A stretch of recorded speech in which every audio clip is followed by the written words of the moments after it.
Hello, welcome back to Otter Pop Culture. Today we're going over blackbear's sixth album called Everything Means Nothing.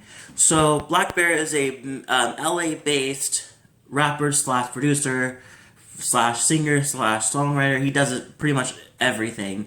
I actually got some very late. I used to have a.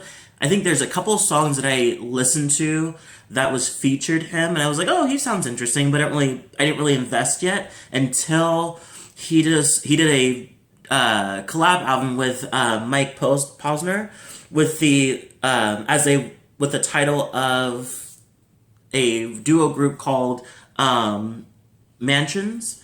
So I listened to the whole album, and I loved the whole album. I listened to it recently, not so long ago, and I really liked it. I love his voice. I love how raspy it is. At the same time, it just like he's also gives me that like kind of sad boy vibes kind of thing. Like I'm sad, but I'm cool kind of thing. I think he does that a lot.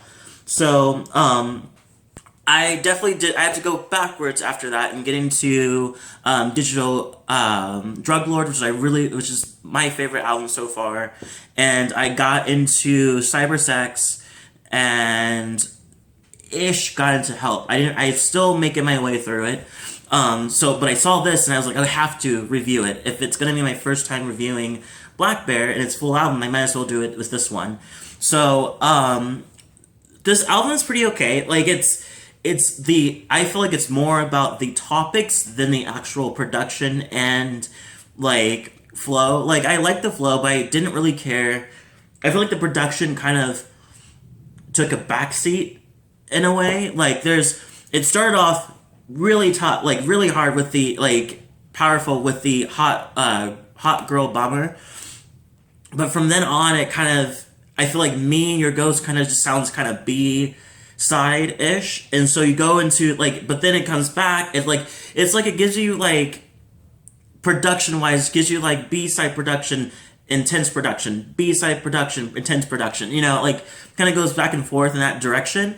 But that's not even the best part of it. I think the best part of it is the actual topics that he talks about, and I want to give you like a couple shout outs, a couple of ones, but also talk about my favorite songs.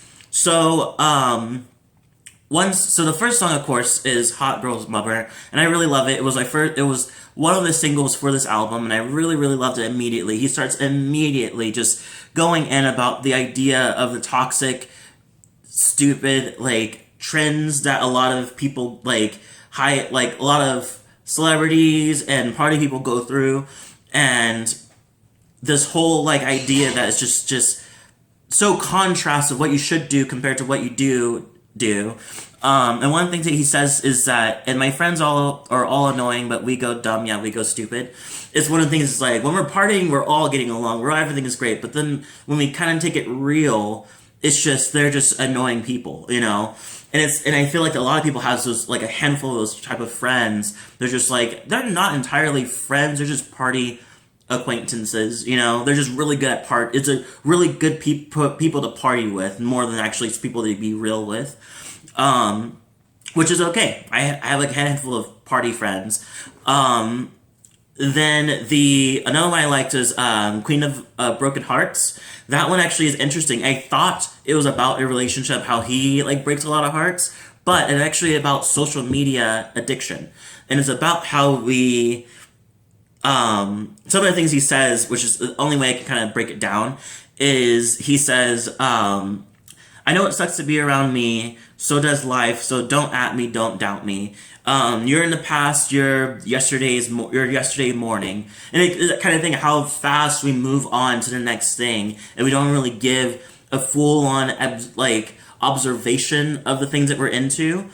So it's interesting to have that type of like idea. And one thing that he did say when he was explaining the song is, of course I want to stay updated with my friends, what they're doing, how they're doing stuff, like their achievements, but when does it become unhealthy? And that's something that I've always had this like conversation, especially with my partner, especially with like friends sometimes, about those kind of like when does it start to be unhealthy to be constantly in the know about like everything, and where you start applying jealousy and envy and on everything. When that starts happening, I feel like that's when it becomes unhealthy. But it was a very good topic, good conversation in that. I Feel Bad is a shout out. I didn't really care for the sound. It's one of those ones. It's like it feels B-side production wise, but the lyrics are intense. So this is about his. I haven't even seen this word before, so bear with me. Necrolizing chronic pancreatitis. Blah blah blah. That was a lot. So pretty much he has that, and it's one of those things where you just have if you drink a lot or whatever, it takes effect to your body, pancreas. So he actually, and this is one of the intense evolutions of it, and he has it, and so he went through it, and one of the things that he says in this song is that my favorite memories of us are the ones I wish we never had. It seems like he does this, it seems like he goes on a trend of making himself, his issues and everything that's going on, talk to it like it's a relationship kind of thing. I think it's really, really great idea to go in that way, because I feel like it breaks down exactly metaphorically what it means.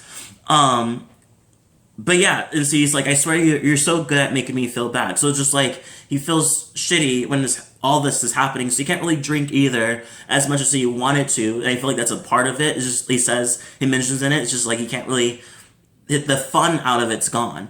But another song that I really, really like is I Feel Too Much. And this one it was really surprised me. It has a really nice, chill, smooth production, which is really, really nice. This song pretty much could be about his pancreatitis or about an actual broken relationship, like about afterwards. And one of the things he says, forget about forever. Can you get me through the night? I think that's kind of thing, like he doesn't want to talk to this person because he feels too much. It's too raw at the moment of being around this person or seeing this person or talking to this person. But it could also be about his disease that he had or has. I don't know how it works. That it's just like, it's hard to get, like, can you get me through the night? It's like, yeah, I can. That pain is that he feels it too much, is maybe could be that. Going into another song that I like is Sobbing In Cabo. This one took a minute. I don't listen to the whole song, actually like it, but I do like it. It's pretty much about him thinking about his ex and while he's in Cabo. And so at the same time, he's like, I'm stuck in the past with these pictures of you, knowing that nothing will last forever. And I think that what he's saying in that direction is that obviously he's still reeling over the relationship, but he's also trying to throw everything out. He says, where was it? I thought I wrote it down. Anyway, he pretty much is talking about how he's throwing everything away and all, it's like that. And it's just like, but it's still like, it's all this stuff is still affecting him. Another song I like was Smile Again, was the very last song. I really like it. It's really beautiful. It kind of switches the style around to have it more about how he said, well, let me give you a quote and then I'll explain a little more. So he says, so long, baby, did you know that you saved me? And it's pretty much about the breakup, but also how he can't help but smile when he does think about the relationship in parts. So I think that that's the thing that he really feels, and then he acknowledges that that's what he feels. So then by the time he does acknowledge it, I think it makes him want to smile again. But it's the most optimistic relationship song that he's done in his whole album. And another thing he says is like, sometimes love will leave you even when it's right. And I think that's so true. I've seen people who are just like, I thought they were perfect together, and they break up and it's like, they just like, it wasn't really, we weren't connecting completely, and it was like, oh,